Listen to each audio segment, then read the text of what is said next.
transformacji cyfrowej, polityk cyfrowych Henne Virkkunen.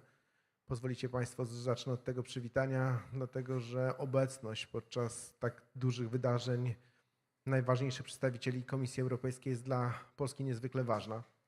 Tutaj w Gdańsku w ostatnich 2 dniach mamy jedną z najważniejszych wydarzeń całej polskiej prezydencji, a na pewno najważniejsze wydarzenie dotyczące obszaru cyfrowego.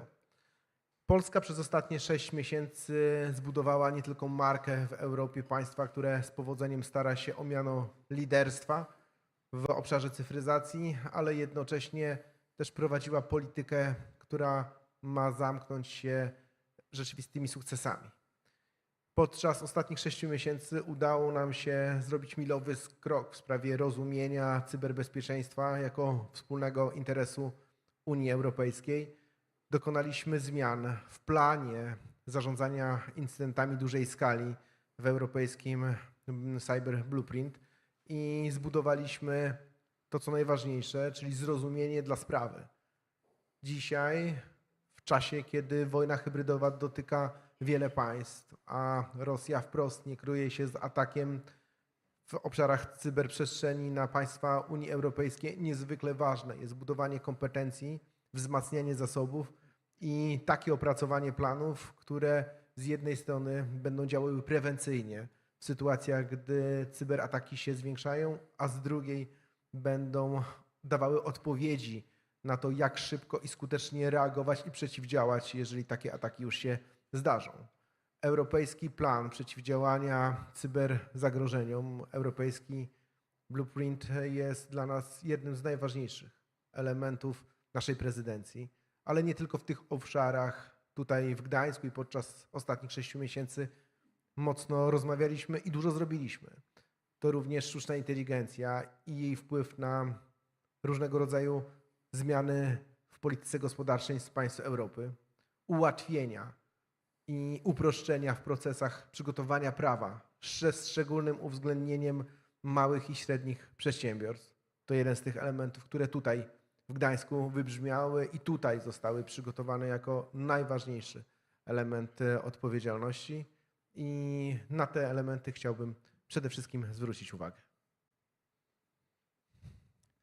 Ladies and gentlemen, I feel particularly honored to be able to host during this digital summit in Gdańsk the Vice President of the European Commission, but Vice President is also present here in the capacity of a person responsible for digital transition, Hanna Virkkunen, and I must admit quite frankly that the presence of top personnel of the European Union is for us especially important. For the last 2 days in Gdańsk, we have been having talks in this field. This is one of the most important events during the Polish presidency in the Council of the European Union, and by far the most important event as regards the digital transformation. For the last 6 months, we have strained every sinew as Poland to present ourselves a leader in the area of digital transformation, but at the same time, we were doing our utmost for all the policies to be bringing about some tangible success, which we did, especially in the field of cybersecurity. We laid our first milestones. We managed to show that cybersecurity is indeed in the interest of all the member states of the European Union. We did have modified a cyber blueprint, which we consider something very important.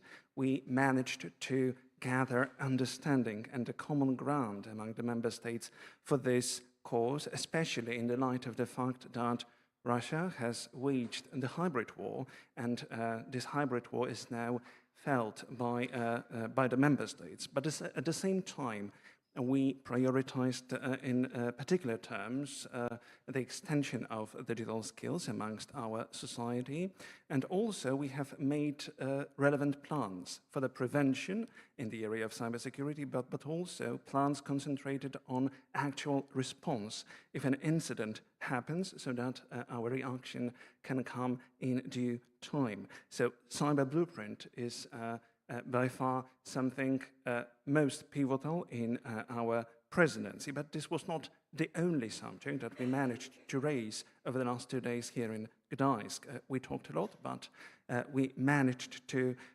act at the same time. We prioritized also such topics as artificial intelligence and the impact it can exert over the economies of Europe. We accentuated the need to simplify the regulations, especially favoring the further growth of our small and medium-sized companies. These were all the topics that we considered our priorities. Bardzo się cieszę, że te ostatnie 6 miesięcy było w dobrej kooperacji z Komisją Europejską. Uproszczenia, rozmowa o spójności europejskiego prawa i cyfrowe bezpieczeństwo, trochę szersze niż cyberbezpieczeństwo w horyzoncie i finansowym, i tych spraw dotyczących bezpieczeństwa gospodarczego, suwerenności technologicznej. To główne tematy, które mam nadzieję też na najbliższe 6 miesięcy już dla prezydencji duńskiej będą jak przewodnik do tego, czym warto się zajmować w obszarach cyfrowej transformacji państwa i gospodarki. And I'm delighted to take the note that over the last 6 months we could enjoy a very good collaboration with the European Commission. We worked together on the simplification of our regulations, on the cohesion of the European law, on cybersecurity, but also on the topic of digital security, which goes a little bit beyond cybersecurity in the area of financing, but also touching upon all the matters relevant for economy. We spoke a lot about digital sovereignty, and I hope that these topics will be taken over by the Danish presidency for the period of preceding 6 months. Thank you. Thank you very much, Deputy Prime Minister, for hosting us here today. 6 months ago, in January, we started in this building when Poland started as a presidency and the whole European Commission College came here. We had a meeting with the Polish government in this same room. And I have to say that Polish presidency has been very effective. And of course, during these times, when we see that Europe is very much under attack, it has been very good to have a presidency who has had security as a top priority, and we see that especially together on the digital field we have achieved a lot during this spring. And this morning we already had Baltic Digital Security Forum here, a breakfast meeting, and we had very good discussion with the different countries under leadership of Polish presidency there, and especially we discussed on the topics ranging from 5G security to cable security and cyber security more generally. These are very important priorities for the European Union and for the member states, because we know that cybersecurity is very much a crucial part of our overall security nowadays. During the last months, we have been very much focusing also to cable security when it comes to Baltic Sea area. Commission was proposing that we should use the Baltic Sea area as a test bed for the new technologies to really gather better situational awareness and also to share information among member states and among industries and entities. And we have been working very closely with this topic, and we are planning now to establish a cable hub to Baltic Sea area and really take effective actions to make sure that we can protect our critical infrastructure. Today we will continue in our digital summit to discuss especially about cyber skills part. So we will, together with the Deputy Prime Minister and Krzysztof Kawkowski, we are launching the Industry Academia Network on the Cyber Security Skills Academy today later on. Because we know that in the age of very growing geopolitical challenges, technological competition, and cyber threats, the demand for skilled professionals has never been greater than it's today. So this Industry Academia Network, it's an important milestone now to ensure that we have enough experts at our disposal to protect our critical infrastructure and businesses from cyber attacks. And today we will speak also about AI, which is one of our critical technologies. We have very clearly stated that the European Union, we want to build up our own capacities when it comes to critical technologies like AI, also quantum technologies. Here we are currently now finalizing European strategy for quantum technologies, as well as semiconductors, where we are now planning to have CHIPS Act 2 released on next year. But today we will speak especially on AI, because we see that it's super important that Europe is now investing to AI infrastructure. So we have decided already to establish these 13 AI factories. Poland is hosting one of them. And now we have also call of interest open for so-called gigafactories. So we see that it's very important that we have enough computing capacity really to train AI. And we just closed also our public consultation on apply AI. We are now identifying from different sectors, public sector, but different industries also, that where are the obstacles, why they are not using more AI. And we are looking what kind of actions are needed from the member states and from European Union level to really make sure that our industries and public sector, they are taking the full advance of using AI. And we are planning to have apply AI strategy later on this year. And also this stakeholder consultation, it will also help us to simplify now the rules, because we are also very committed that we want to make Europe faster and easier for the businesses, and we are committed to simplify the rules. So this feedback, what we have got from the stakeholders now on apply AI strategy, it's also a very important part now of our, when we are preparing our simplification efforts, because if there's certain rules which are too complicated, we have to look how to simplify them. And then the last piece of my opening remarks here, I want to use this opportunity also to inform you about the latest decision we made in the Commission side today, because we see that it's very important that we have digital atmosphere that is safe. And we have very clear rules in the European Union that everything what is illegal offline is also illegal online. And one specific area where we are now focusing on enforcing our Digital Service Act, it's the online shopping. And today we have taken two major steps in our investigations concerning the compliance of AliExpress with the Digital Services Act. So these formal proceedings, they started already more than 1 year ago in March 24. And in the investigations, we were assessing AliExpress compliance with the DSA across various areas, including risk management, content moderation, advertising transparency, and also trader traceability. So today, Commission has made decisions on that. We have accepted and made it binding a series of commitments from the AliExpress side to settle a number of concerns, such as the platform's transparency on advertising and recommender systems. So AliExpress had made their commitments, and they are now binding that they are committed and they have changed their behavior. And second, also in our investigation, we still see that AliExpress is breaching its obligations to assess and mitigate the risks related to dissemination of illegal products under DSA. And especially the findings show that AliExpress does not take into account the limited resources devoted to its moderation systems to avoid the dissemination of illegal products, and it's underestimating such risks. So today we have made these two decisions. We have seen that AliExpress partly, they have made their commitments, which are now binding, that they have changed their behavior, but then partly we see also that there's parts where they are not complying with our rules, and we have now published our preliminary findings, and now AliExpress can review our investigation and respond to our findings in writing. But there is more information on this in Commission's press release. I just wanted to use also this opportunity when I'm here to also inform about this latest state of play when it comes to investigations under DSA. Thank you very much. Mr. Snodarski. Bardzo dziękuję, Szanowni Państwo. Trwa szczyt cyfrowy w Gdańsku i poza podsumowaniem osiągnięć, które mogliśmy obserwować w czasie polskiej prezydencji, rozmawiamy także o przyszłości. Wczoraj przyszła prezydencja cypryjska odkryła swoje pierwsze priorytety cyfrowe.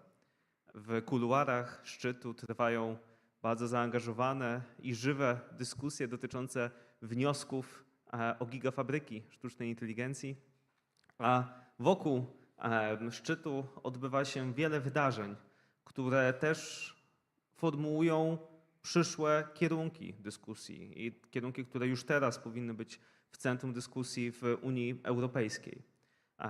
Wczoraj mieliśmy okazję poznać raporty Polskiego Instytutu Ekonomicznego, think tanku i Fundacji Bertelsmanna w zakresie suwerenności cyfrowej. Następnie poznaliśmy stanowisko europejskiego e-commerce, a także kilkanaście organizacji pozarządowych z całej Unii Europejskiej, w tym Mozilla Foundation oraz Polska Fundacja Panoptykon, wydyskutowały, wypracowały i przekazały rządom państw Unii Europejskiej apel, konkretne postulaty w zakresie budowania suwerenności i odporności cyfrowej w ramach Unii Europejskiej.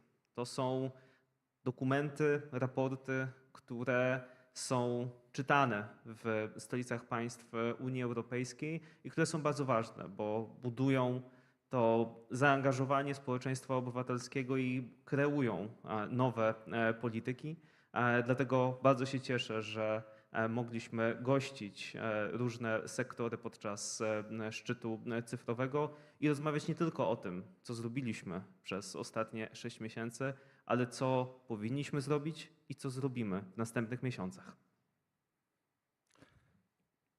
Ladies and gentlemen,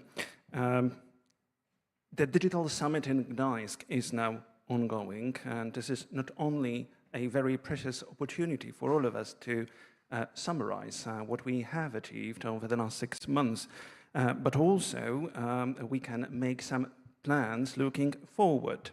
Only yesterday, the Cyprus presidency did disclose their priorities related to the digital area. At the same time, there are some very vivid discussions taking place on the potential applications for gigafactories, AI gigafactories.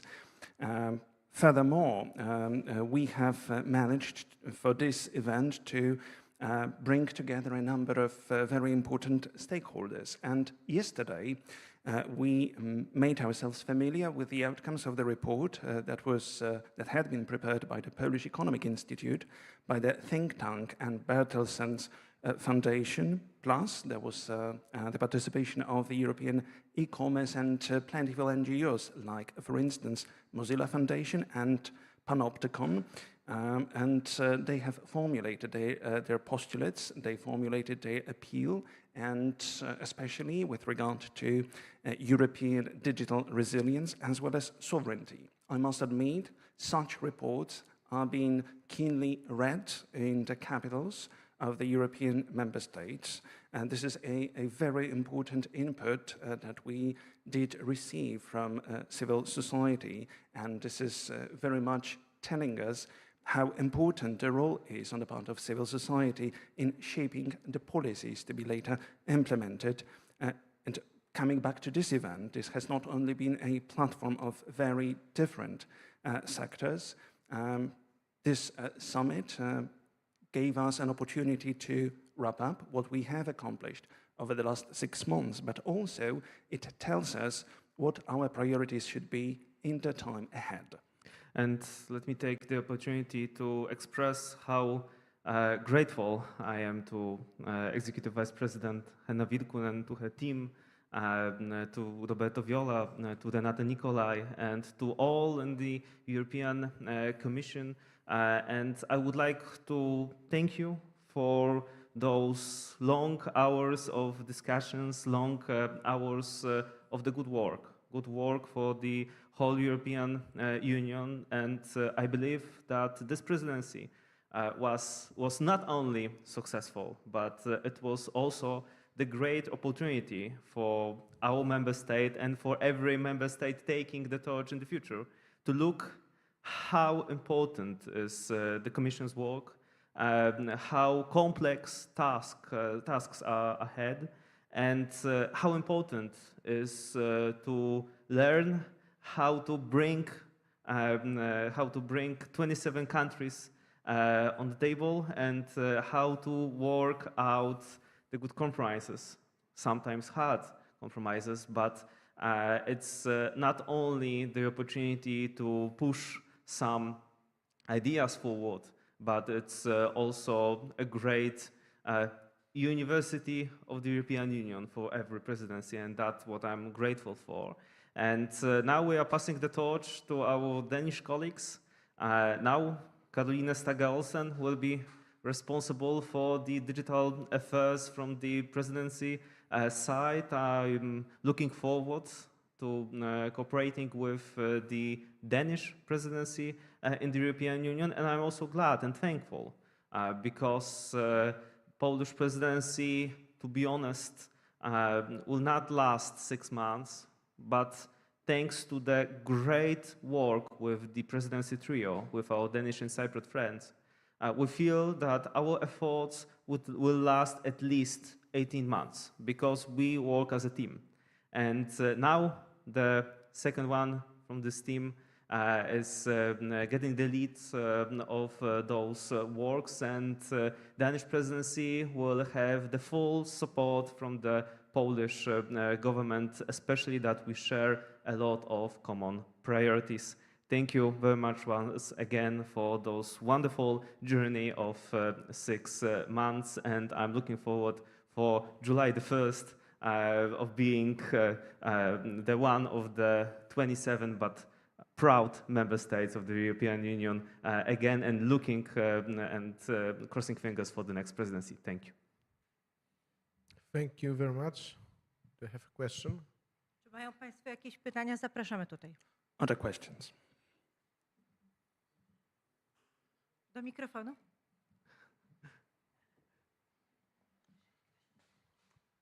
Peter Hack from Politico.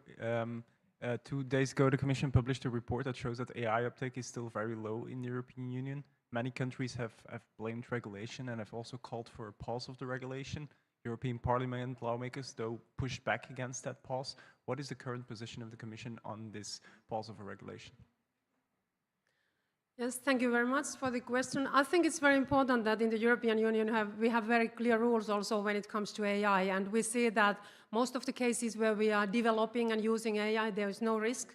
But then when AI is used, for example, in the transportation system or in the hospitals, those systems, they have to meet certain standards and they have to be tested before they are entering into the markets. Because we see that it's important also for innovations and investments and technological development that our citizens can trust to our technologies. In the same time, we are very committed also to look at how we can make Europe faster and simpler for the businesses, and that's why we are simplifying also the rules. When it comes to AI Act, especially we are looking at the reporting obligations there, and also the overlapping parts, for example, with our DSA regulation. So it will be part of our simplification package, but it doesn't mean that we are planning like a reopen AI Act, but we are simplifying some processes there. And in the same time, we have also said that we will give all our support for our SMEs and for the industry to comply with our AI rules and understand them. And that's why we are opening also service desk to our AI office to support our SMEs. And especially we see that we have huge potential, for example, in healthcare sector in the European Union. And that's why we have decided that we are also establishing a special healthcare unit to our AI office to help our health service providers really to uptake AI. But now how to support our industries and public sector to use more AI, we are now identifying where are the reasons and what are the obstacles. We just had 2 months public consultation on this apply AI strategy, and we are now analyzing the results, and I'm sure that we will get now very good information from stakeholders' perspective that where are the obstacles, that is there some rules who are too complicated, or how we support, is it more the skills part, or where are the obstacles? But I think after a few weeks' time, we will know more. Thank you very much. Théophane Hartmann from Politico. I have 2 questions, one on AI. There was a discussion about stopping the clock on the code of practice of AI, but yesterday at the Parliament you said that actually you are not so much in favor about stop the clock, so can you explain?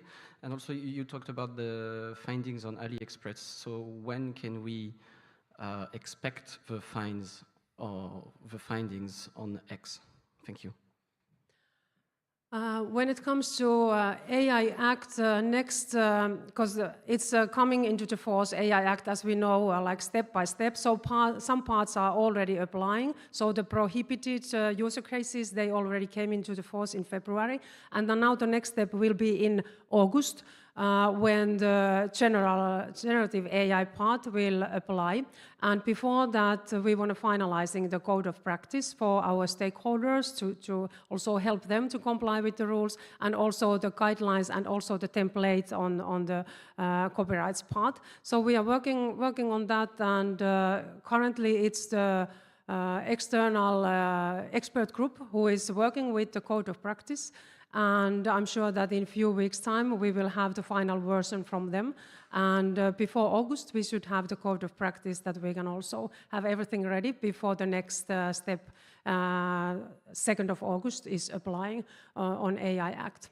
And when we can expect the next decisions on the DSA, we have now many investigations in pipeline, and in the coming weeks and months, there will be coming several decisions on this field. So now our services, they have been collecting evidence on online platforms, and of course, we need to have enough evidence and also very strong legal basis always when we are making decisions. But in the coming weeks and months, we are there that we will have already the outcomes of the investigations.